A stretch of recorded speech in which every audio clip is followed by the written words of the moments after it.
Greetings friends, I am the Nightmare Rider and this is a quick review for Hero Taisen. I went into this movie with low expectations since I had been told through previous reviews and other tokusatsu fans that it was really uneven. And to a large extent they were right, but it must be said that it wasn't that bad. It had a lot going for it, mainly in terms of the plot itself. I do like the idea of there being a big mystery as to why Captain Marvelous, Gokai Red, and Tsukasa, Kamen Rider Decade, were fighting each other and seemed to think that the other would destroy them first if they didn't.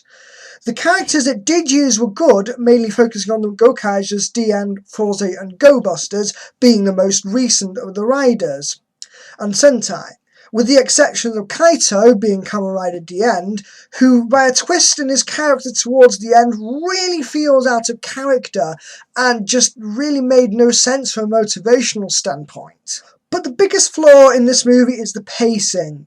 It spends way too much time with the previously mentioned mystery, with Marvelous and Tsukasa hunting each other down and going, "You're going to kill me first. No, you're going to kill me first," all while having their respective villains to their backs.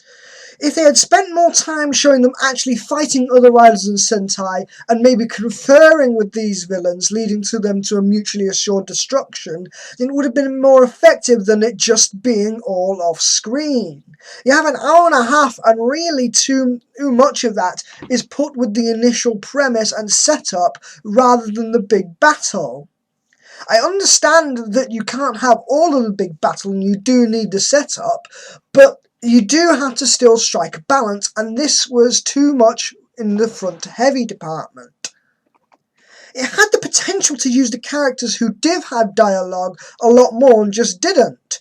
Forze and Meteor, Oz and Birth, and even Den-O, who despite being overused in his movies, did have a central plot point and purpose, and yet still got very little screen time and only a couple of lines of dialogue in the actual fight scenes. Yes, those dialogue was pretty funny, but regardless, it just could have been done a lot more. And considering that Go-Busters and Forze were the most recent riders at the time, you would think that it would get a lot more screen time and presence than they actually do. The Gokaijas get a lot more and perhaps way too much of the screen presence. While they are effective in what they do, it's still very unbalanced. Not to mention the final boss was defeated way too easily as a giant Deus Ex Machina moment, which I won't spoil the exact details of.